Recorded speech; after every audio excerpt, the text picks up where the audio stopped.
Alright, so here is my recap of the first 3 rounds of the 2022 FIDE candidates. Good news is the sound seems to be working this time. Always nice to see that. I'll see some nice automatic messages that come up in the chat. Anyway, good to have you guys on board, and we are going to be recapping the 2022 FIDE candidates, which is the tournament to determine who will play Magnus Carlsen in the 2023 World Championship match. And the players here in this tournament are the top seed Liren, FIDE 2804 from China, currently number 2 player in the world. The current world number 3 Alireza Furusha, who only late last year became the youngest ever player to break 2800 FIDE. Also have Fabiano Caruana, who played the 2018 World Championship match against Carlsen. Ding-Nepomniachtchi, who played the 2021 World Championship match against Carlsen by winning the previous FIDE candidates tournament.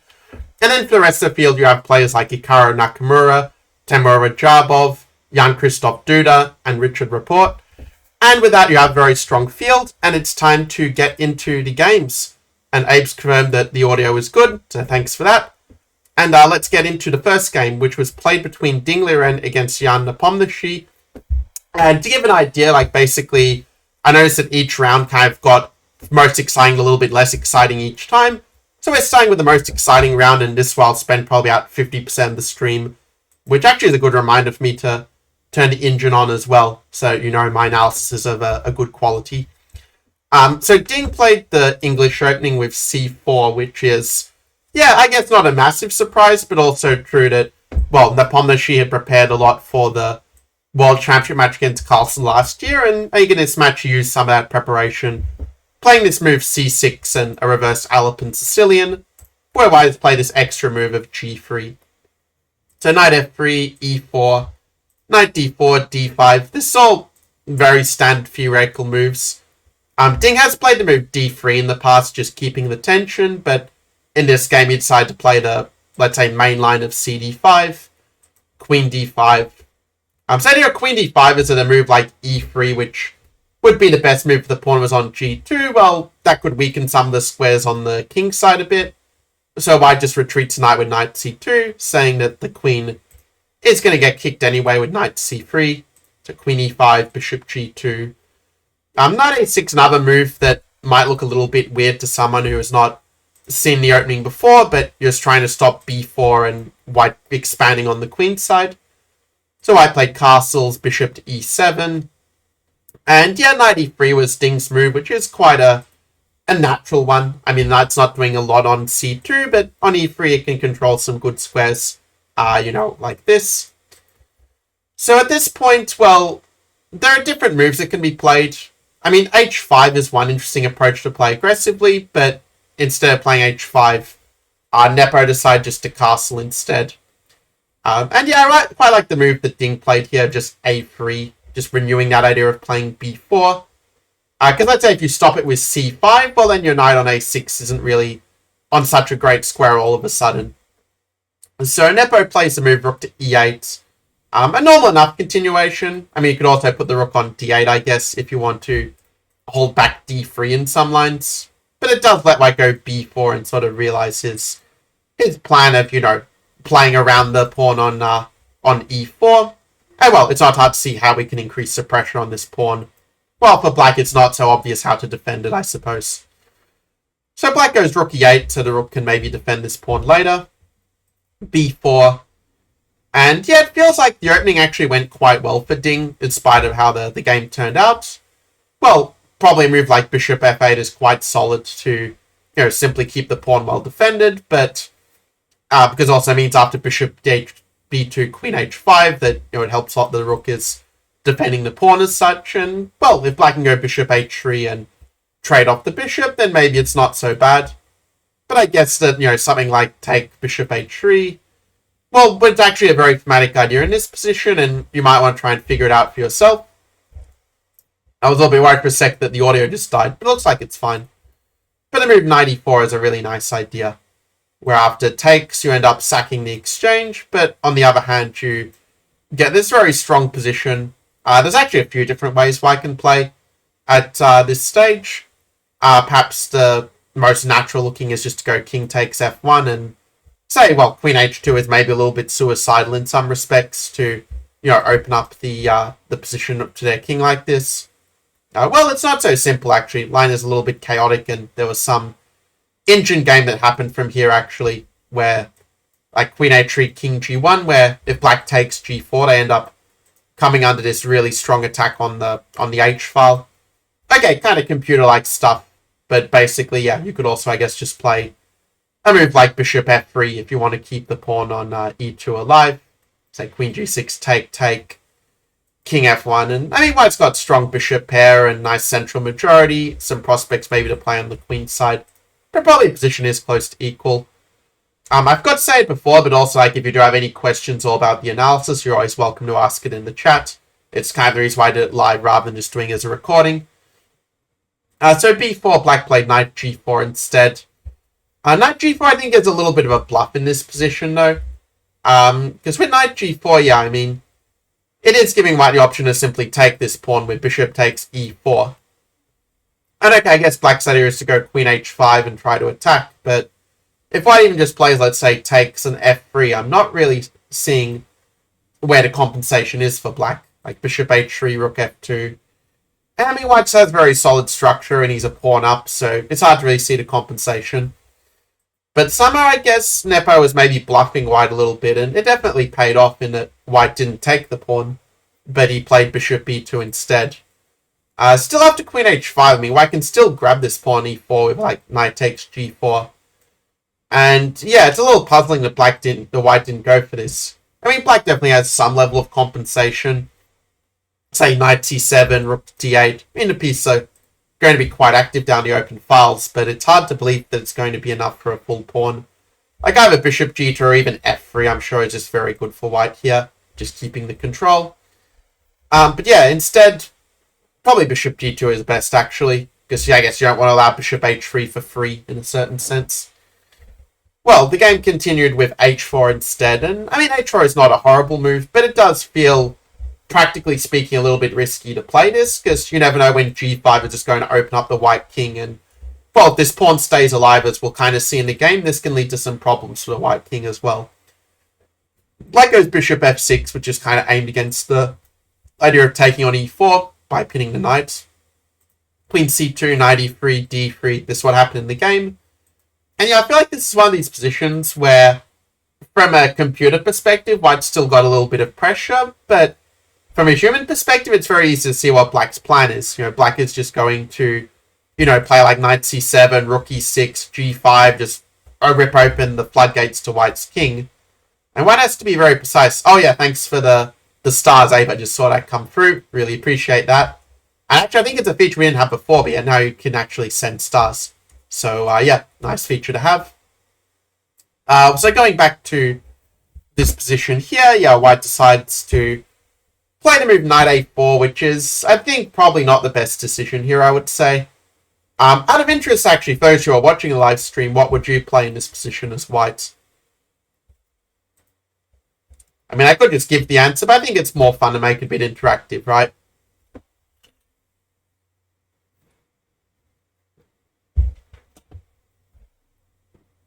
I notice there isn't much lag on the video either, so that's, I guess, a good sign that I will see your comments a bit more quickly rather than like a, 1 hour pause or something like this. Well, in this position, I think that the best move for white is to play just b5. Because b5, kind of whichever way they trade, it kind of works well for you. Like cb5, knight b5 are just helping your knight get to some very strong posts. But if they go knight c7, then they also are saddled with this isolated pawn on c6. a7 is also isolated.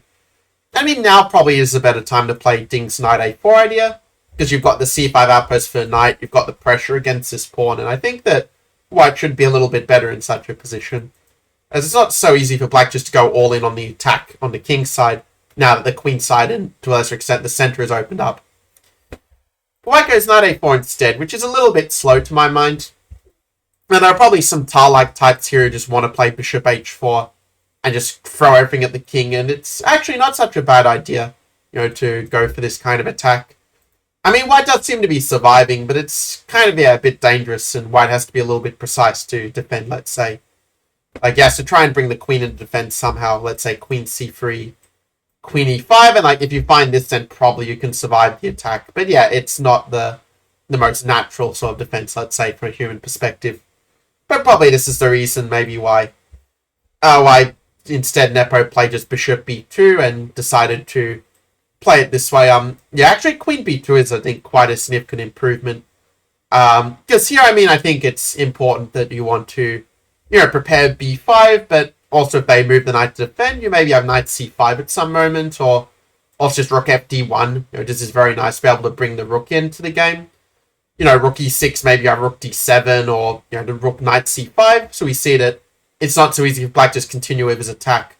Like, this is sort of glossed over by the commentators, but I think this is a very important moment. The queen b2 does give white an advantage, which means bishop b2 probably wasn't as good as just keeping the tension or going bishop h4, but, well, in the game it was somewhat vindicated, because knight b2 is sort of, like, knight c4 doesn't really do that much in reality when black goes rook e6, because the rook is kind of just dominating the knight here.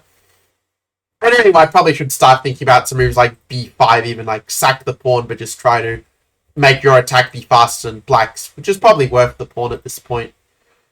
Well, white played rook fd1 instead. Black went knight d5, and yeah, I think again you have to go b5 in such a position and try to get counterplay. Because if you give black time to go g5, it's just going to be very, very dangerous. So rook d4 was played, hoping to keep black tied up to this pawn in some way. But at this point, actually, there was another great opportunity that Nepo had at this point.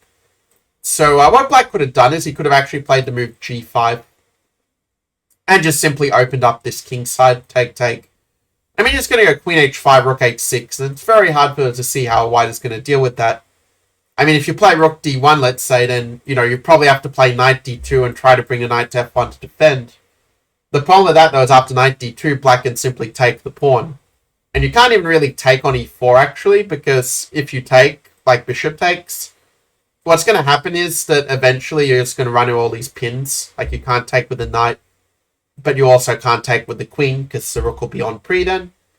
So, yeah, g5 is just very strong, and for some reason, black decided not to play it, but instead, yeah, the game went h6 at this point. And, yeah, here I think, again, white probably has to go rook d1 and just try to bring all the pieces into the game. But it does require after g5 to sort of see the next move for white. If you don't see his next move, I think it's difficult to play this continuation with the white pieces. But perhaps I can give a hint that this is a move that Petrosian would probably play without really thinking too much about it. Because Petrosian was well known for this kind of move that white could have done here, but didn't. Stream seems to be fairly quiet today. Not sure if it's analysing too quickly or you guys are just shy, but anyway, the answer is that rook d5 is the key move here. With a point that after c takes, rook takes d5. Notice I didn't play take, so I don't want to run into some rook h6 at some moment, but black goes gh4 trying to make white's play look silly. Well, there's a very nice move knight d6 to use the pin on the bishop. Something like rook f6 does keep the exchange alive, but then black-white has very, very good compensation after knight e4. I'll play a move on the board so you can see it for yourself, that a position like this is actually very good for white. Bishop g4. But mainly because of a very nice trick here, actually. We have this move of rook d4, threatening bishop h7 and hitting the queen or the pawn, and, when you can get the pawn back like this, well, I mean, not even really down material. If we just play out a few moves, you'll see that, well, that here white has got 2 pawns for the exchange, which is, more than enough. And the black king is a bit exposed, so not so great for black in a way. But if black decides to give back the material hg3 and rook d6, then yeah, it just ends up being about an equal position after bishop to g6. Both sides have some weak pawns, but it ultimately evens itself out, I would say. Abe says I'm too shy. Yeah, it's funny. Also, probably going to let you guys know, like, unless, like, quite a few people join the stream, this will probably just analyze this one game in. It'll just be a shorter one, because otherwise, if I want to talk to one person, I'll just use messenger chat. But anyway, the game went queen d2, and yeah, now the move rook a8 was played, so black is bringing all the pieces in the attack, which white so far failed to do.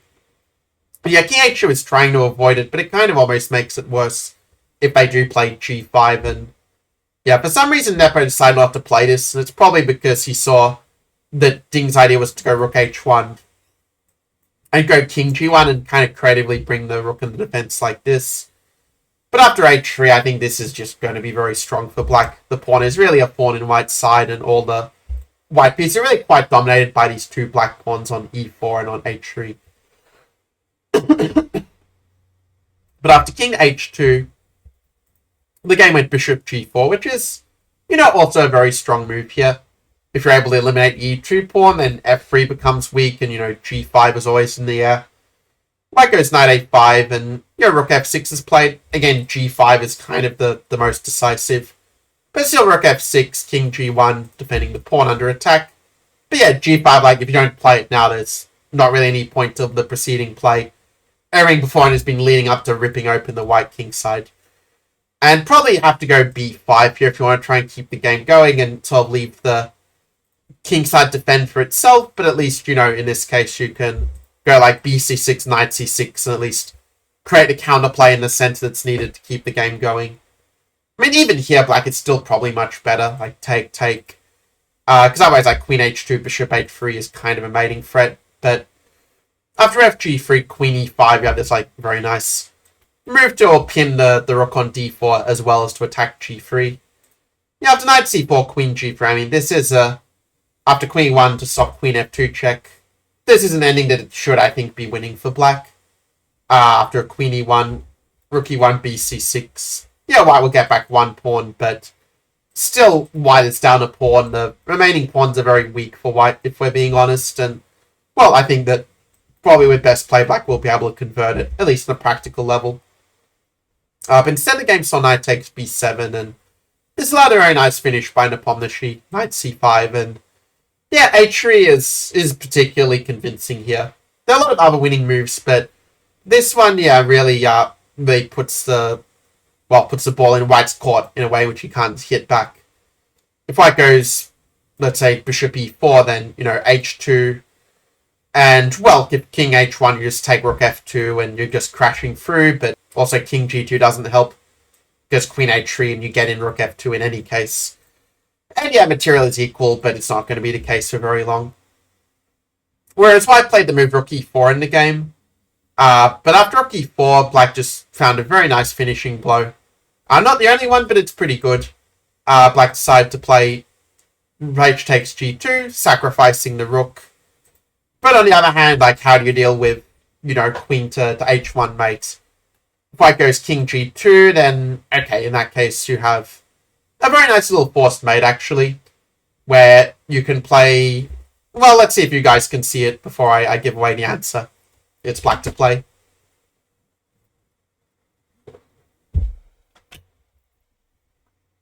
So the answer here is that just rook takes f2. And after king takes f2, queen h2.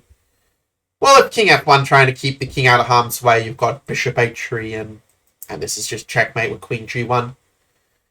So the way the game concluded was with f4.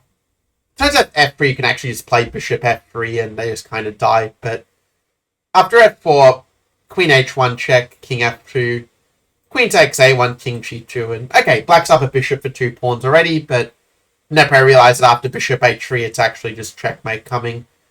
Ding realized as well and he resigned because if you take the bishop then queen h1 follows, king g4, h5, king g5.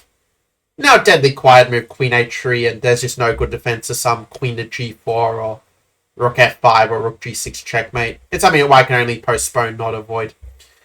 So that was again after the game between Ding and Nepomniachtchi, and that was, I think, really the best game of the tournament so far in terms of the, let's say, excitement. You see, the other 2 games that white won were sort of more these long kind of grinds, and yeah, not really a lot happening in the sense.